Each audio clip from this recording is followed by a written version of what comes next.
Good morning to everyone. आज मैं आपको जैम एजुकेशन से गोल्ड लीफ इलेक्ट्रोस्कोप एक्सप्लेन करने जा रहा हूँ। What is gold leaf electroscope? Gold leaf electroscope क्या है?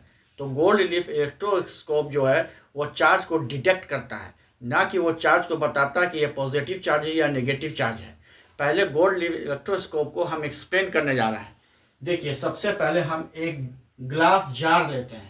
ग्लास जार के ऊपर में हम रबर कॉक लगा के एक होल होता है जिससे हम ब्रास रॉड को नीचे लाते हैं।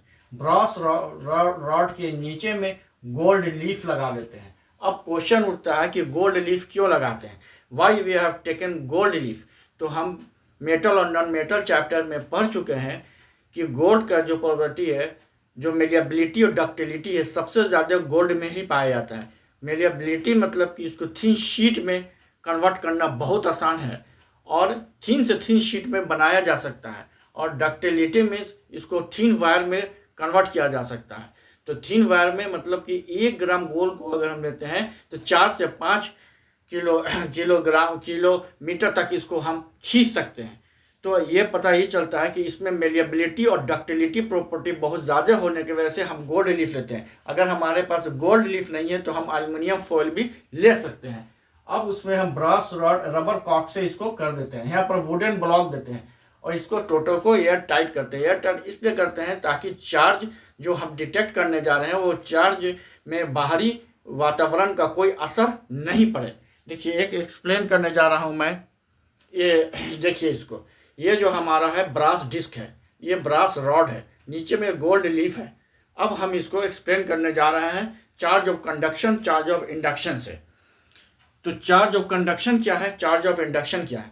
तो सबसे पहले हम एक कोई पॉजिटिव सब्सटेंस लेते हैं। पॉजिटिव सब्सटेंस में क्या ले सकते हैं? तो हम जानते हैं कि जो ग्लास रॉड है, ग्लास रॉड को जब हम रब करते हैं, सिल्क से रब करते हैं, तो ये पॉजिटिवली चार्ज होता है।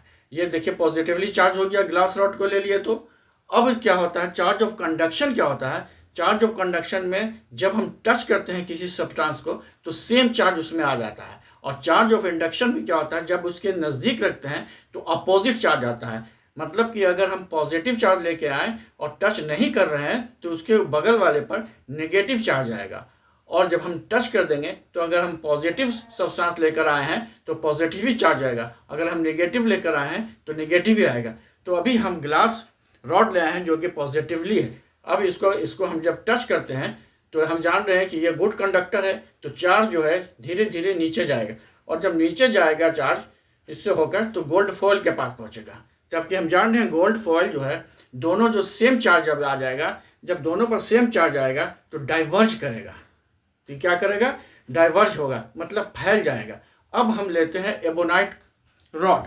एबोनाइट रॉड को हम जानते हैं कि वूल से जब हम रब करते हैं तो ये नेगेटिवली चार्ज हो जाता है। अब ये नेगेटिवली चार्ज है, इसको जब हम थिक चार्ज ऑफ कंडक्शन मतलब चार्ज ऑफ कांटेक्ट जब कराते हैं इस पर, तो इस पर नेगेटिव चार्ज आता है। तो हम देखते हैं कि अंदर जो गोल्ड फॉइल है वो कन्वर्ज कर रहा है, मतलब नज़दीक सट रहा है, क्योंकि पहले पॉजिटिव चार्ज था, अभी नेगेटिव चार्ज हुआ जो एक दूसरे को न्यूट्रलाइज कर रहा है।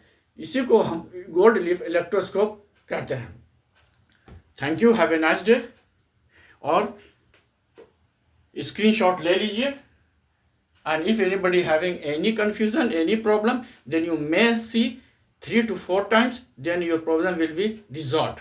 Thank you, have a nice day.